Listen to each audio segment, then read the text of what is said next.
happened? What's going on? Oh my god! England has failed its citizens. Plain and simple. This attack, this savage barbarism that is becoming all too common in the West, is the definition of evil. Killing children and young women after a concert, a celebration of music, with a nail bomb can only be described as evil. And it's because of England's appeasement policies that allows this monstrosity to occur. Blood rests at the feet of its rulers, from mayors to queens.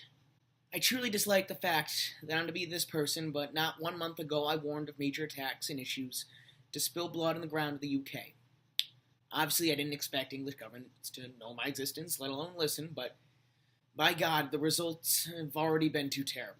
As expected, the reactions from each side of the political spectrum couldn't be farther apart, but one side clearly had worse reactions and solutions. Yeah, sorry leftists, but doing nothing is not a solution. That's insanity by definition. Just getting used to it will just make things worse. It'll become the new normal.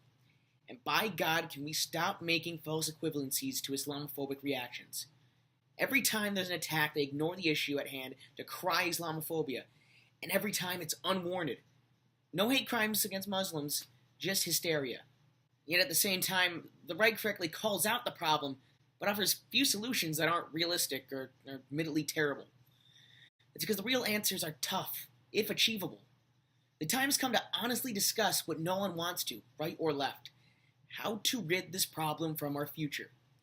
It will anger many, I assure you, but I sure prefer anger to agony. On a single bright note, it showed to me the immense kindness of the Sikh community, who offered immediate support to survivors. The people who are all too often lumped in with Islamists by both sides still bring support and unity to the table. Thank you. The Western world is being overrun by radical Islamism, whose views are being expressed by more and more Muslims. Again, as my last video stated, if you're a Muslim who believes in Western civilization's values and you respect all religions, then you are a model Muslim, and I applaud you. I am a British Muslim and I'm very proud of my heritage, but I am also a realist, and there is an elephant in the room here, and unfortunately, it is very unfortunate, there is an issue with regards to radicalisation and extremism that does exist within our community.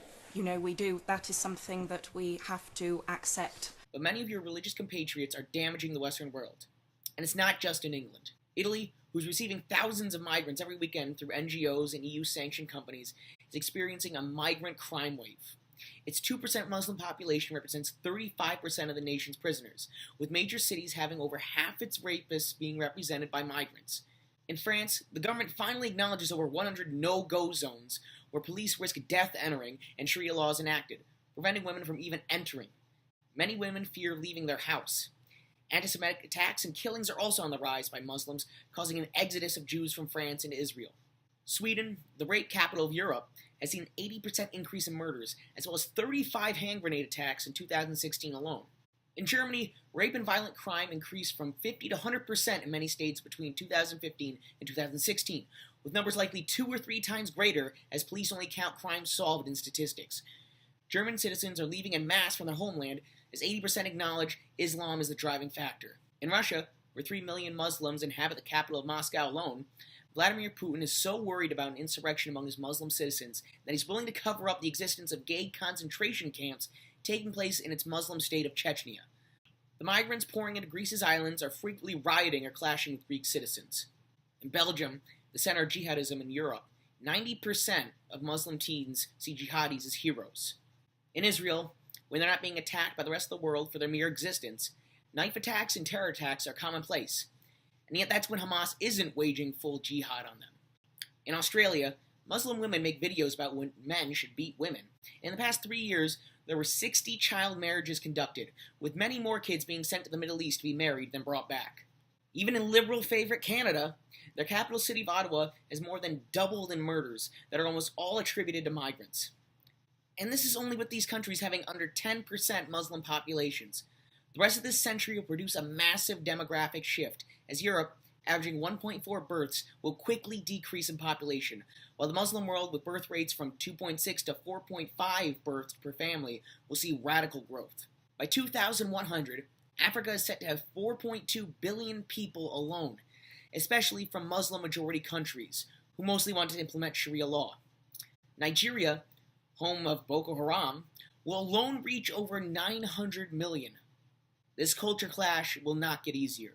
To give a full, albeit brief, scope of the problem at hand, in the past 5 days there have been 30 terrorist attacks in 13 countries, and every single one was a radical Islamic attack. So what is the solution? How do we prevent further terrorist attacks, further mass rapes, further murders and assaults, without human rights violations like mass deportations?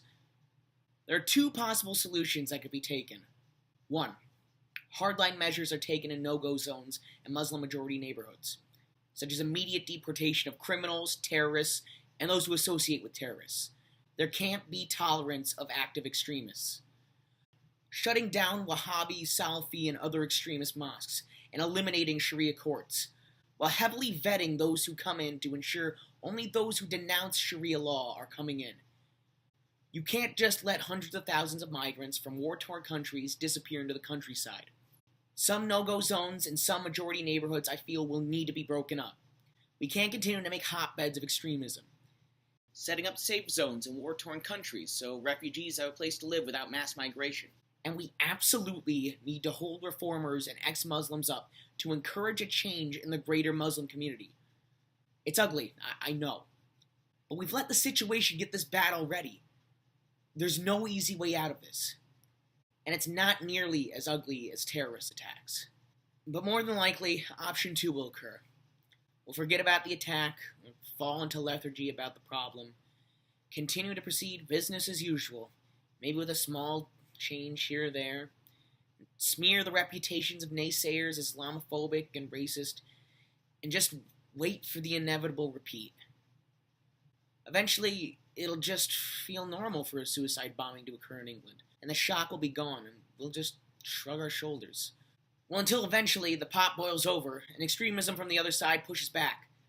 Then there'll be problems no one will want.